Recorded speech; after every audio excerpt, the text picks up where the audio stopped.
Həyatım, həvvamızla məndə şokolad istəyirik. Heç icazə də vermirsən ki, gedək alaq. Bəs biz nə yeyək? Siz heç narahat olmayın. Ben bu dəqiqə sizin için tam təbii şokolad hazırlayacağım. Bunun için bize tam təbii piste ve yer fındığı əzməsi, küncüt ve kakos yağı, bal ve kakao lazımdır. Qaba 2 xörək qaşığı bal əlavə edirik.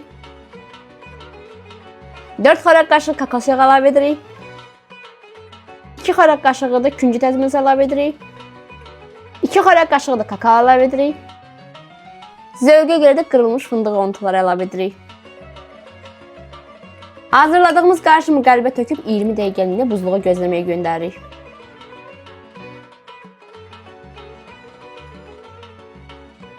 Bunun da içi tam eynidir, sadəcə olaraq kakos yerinə piste əzməsi əlavə etdik. Ləzzətli alınır vallahi. Belə gözləmirdim. Əllərinə sağlıq həyat yoldaşım. Nuş olsun. Həm böyüklər, həm də balacalar üçün çox möhtəşəm bir dadı var. Bu şokoladı hazırlamaq istəyənlər tam təbii məhsullarını SN Fresh Show'dan əldə edə bilərsiniz.